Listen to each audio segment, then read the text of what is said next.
All right, it's 12:01 and I feel we can get started. So welcome to Nutrition at Noon. My name is Josefina and I am one of 10 nutritionists at Giant.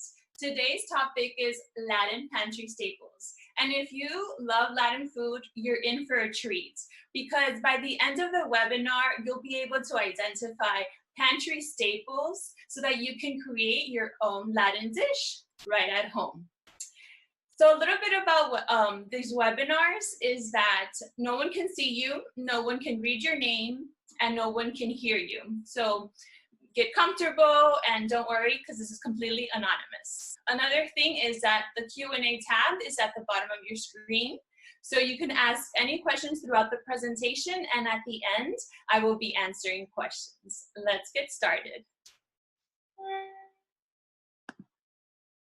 So, where does Latin food come from? So Latin food comes from Latin America. And Latin America comprises of countries that speak Romance languages. So primarily Spanish, but we also have Portuguese and French. So for simplicity, I have grouped together a couple of regions. So I'm going to talk about North American countries that are part of Latin America, the Caribbean, and then Northern South America and Southern South America. So for North America, we have Mexico, Guatemala, El Salvador, Honduras, Nicaragua, Costa Rica, and Panama. For the Caribbean, we have Cuba, Puerto Rico, the Dominican Republic, and Haiti. And for Northern South America, I've combined Colombia, Venezuela, French Guiana, Ecuador, Peru, and Bolivia. And for the southern part of South America, I've grouped together Brazil, Chile, Argentina, Uruguay, and Paraguay. So with Latin America, there is a huge variety of different flavors and tastes. As you can imagine, it's a huge, I love to show the geography so you can see how big and vast it is. And just like in the US, how some foods from the South are going to be different from the Midwest or maybe from northern states, it's very similar in Latin America. Foods vary significantly from region to region. And within a country, they can also vary. If they're in the coastal area, they're going to be different from inland. But there are some common staples that you'll find throughout Latin America. And these are gonna be beans. Beans are a huge staple in Latin America, and you'll find a lot of them eating beans and rice. Another one is rice, potato, and corn. You'll find that throughout. Onions and garlic are also a huge staple in giving taste and seasoning to our foods. And a citrus that you also find a lot is limes and lemons. You'll see that throughout our culinary foods to give seasoning as well. So let's start with North America. This is going to be where you're going to see a lot of tortillas for grains. You're going to see tortillas and rice, and you'll find that in different countries like Mexico and Guatemala, even Salvador and Honduras. Some of the common spices, you're going to have a lot of like hot chilies, chipotle, you'll see a lot of oregano. Cinnamon is commonly used, not only in like sweets, but also savory foods. Cilantro is a seasoning that's, or spice that, herb, sorry, that is very common. And chocolate. So chocolate is actually originates from this area. And so chocolate is not only found in sweets, but also in savory foods, which is very common in mole, which is a savory dish that is really, really popular in Mexico. And for produce, you find a lot of bell peppers, again, lime, different tomatillo or tomatoes that you use for making seasonings, and avocados, really big. So let's get to some of those foods in this area. Growing up, I grew up in a Mexican, Cuban household, so my favorite were enchiladas. And these are something that's very special. We always had them on special occasions. So I always say my last dish, if I had to choose what my last dish would be, would definitely be enchiladas. Pupusas are really common in Central America. This is something that you can fill with beans or cheese and some meats. And as you see in this last dish, you'll have also plantains, rice, and protein. So this is a fun part because you can create your own dish with some Latin sabor, which means flavor. There's a lot of items that can help you kind of create this at home. So you'll find here that you can find refried beans. There's a variety of taco shells or tortillas, so you don't even have to like make your own shells. Different spices and seasonings, as well as different produce. This right here is some chayote. So it's similar to, I would say, like zucchini or squash. If you've never tried it, I would say check it out because it's really delicious and it's easy to cook. And the other one that's really popular is curtido, which is like a cabbage slaw. And that's really popular as well in Salvador. So if you're inspired and want to try some of this at home, this is a recipe for a cabbage slaw, which you can actually find at giantfood.com/savory. It's one of our recipes in their Savory magazine. And if you have a chance, take a quick picture of this recipe. If not, definitely check it out on our Savory magazine at giant.com. So now we're moving to the Caribbean. So this is where the other half of how I grew up is from. My stepdad's Cuban, so I also love like a lot of Caribbean foods. And here it's definitely a lot of rice and plantains and yuca. You'll find oregano, cumin, and bay leaf, very common. And some of the produce, you're gonna see olives, capers. They'll use raisins a lot, and also savory foods to kind of make it savory and sweet at the same time. And bitter orange, which is naranja agria. So some of the seasonings that you'll see right here in this slide is mojo. So this is something that's very common to season your foods in.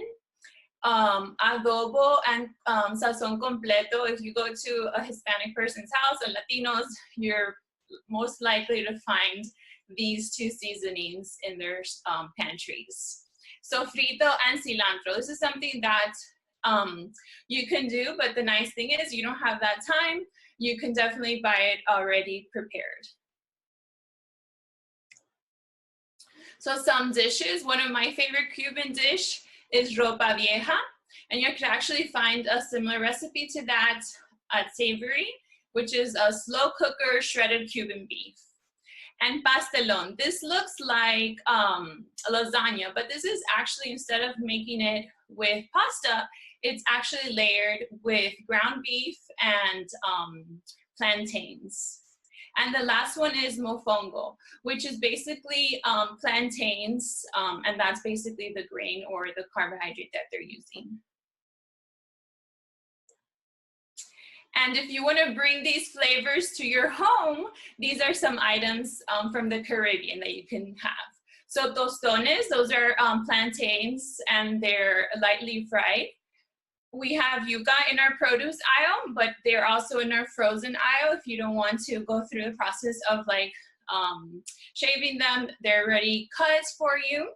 And I like to put the avocado here. This avocado is actually a tropical avocado, which is very different from the one that we're very common with.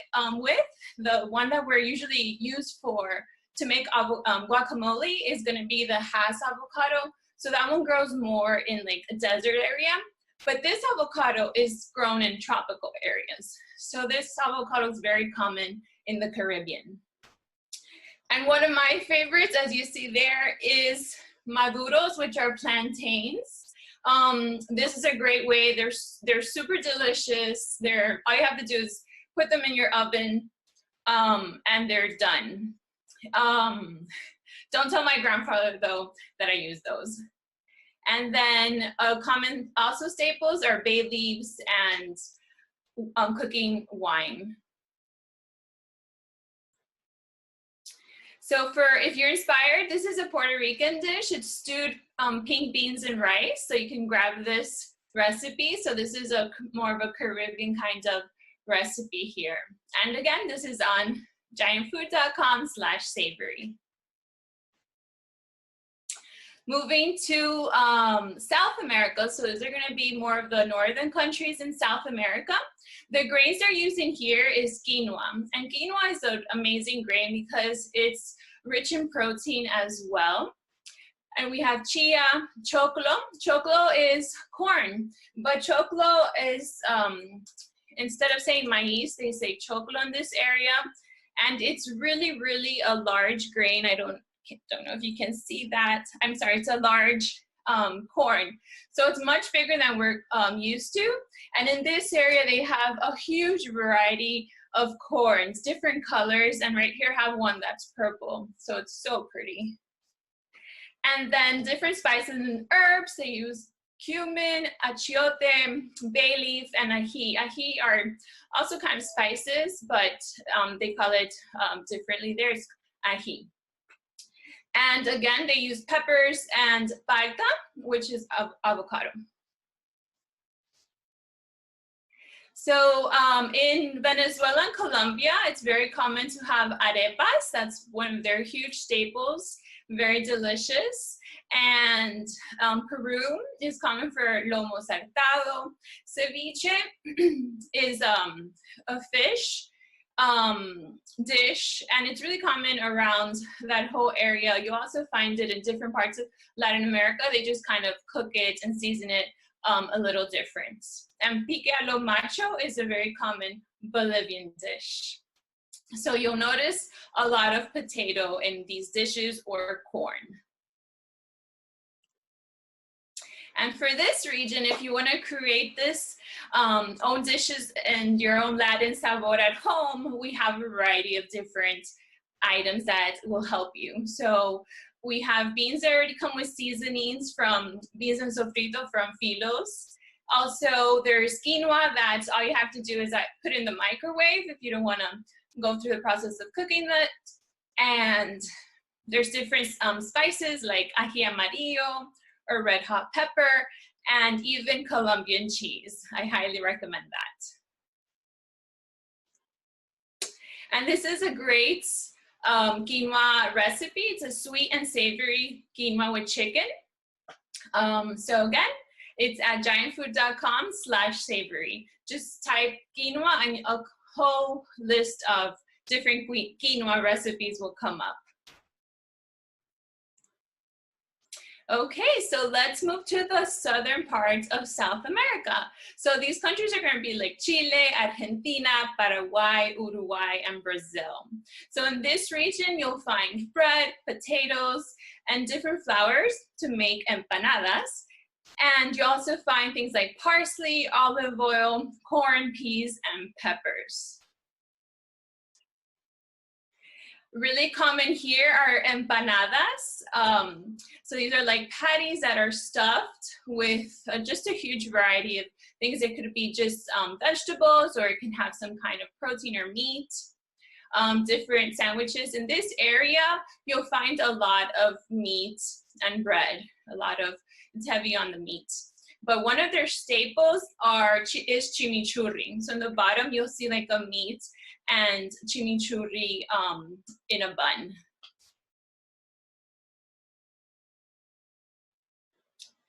So here are some other items that will help you bring these flavors and seasonings home. I didn't mention that this region is also very popular for their wine. So like Argentinian wine and Chilean wine are very, very good. So you'll find that in this region. And we have also chimichurri sauce, so that you can already just put it on your meats and not have to worry about it. And there's, in the frozen section, empanadas. So all you have to do is grab a recipe and use those recipe ingredients to stuff your empanada. Or, much easier, you can just get some empanadas that are already made and prepared. So I found this awesome recipe and I've actually done it. I highly, highly recommend it. It's grilled veggies with chimichurri sauce. So on the left, you have the veggies that you can use, and then the recipe for the chimichurri. It's so, so good. And in this region, they put chimichurri on everything. So if you just use chimichurri, you're already taking a piece of Latin America to your home. And again, you can find it on giantfood.com/savory. All right, so that was a quick glimpse of a lot of the different foods throughout Latin America. It's really important for me to show you the huge geography and kind of go through different regions so that you can see how vast and, you know, just the variety and all the different flavors that there are in Latin America. So thank you so much for allowing me to share that with you. And stay tuned because I will be doing a deeper dive into this in one of our webinars. So before I go to the questions and answers, I do want to share with you that Giant has a lot of resources that are online for you. So we have nutrition consultations. We are doing these through the phone and also through Skype or different online platforms. And we have a lot of events. So check us out at giantfood.com/nutrition so you can see our events, our different topics for Nutrition at Noon. Invite your friends, coworkers, spread the word. Also, we have our really great and interesting blog, and you can listen to us on Nutrition Made Easy. We have a podcast. We have a podcast named Nutrition Made Easy. And all of this is on our website, giantfood.com/nutrition. Okay, so now I'm gonna answer some questions. Let me see what we have.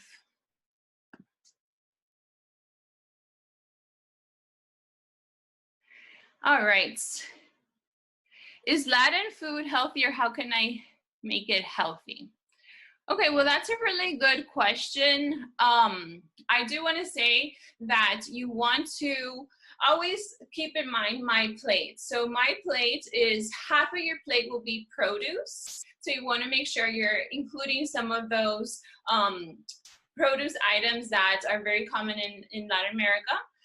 And then a quarter of your plate would be your grains or your starchy vegetables, and another quarter of that is going to be your protein. Do I need any special equipment to make different foods? No, you don't need any special equipment. I actually don't have any different or special equipment at my house to make Latin food, you know, compared to other foods. So it's, you know, you don't need any special equipment. And then, hi. Do tropical avocados taste different than Hass avocados? That's a great question. So they are a little different. Hass avocados have a little bit more of the healthy fat. They both have a healthy fat, but tropical avocados have a little more of a water content. So they are gonna be, taste a little different, but they're still very good, both of them. Okay, well, that's all I have for today. Thank you so much. I went a little over my time, but I really appreciate you guys being here with us. And please join us next week.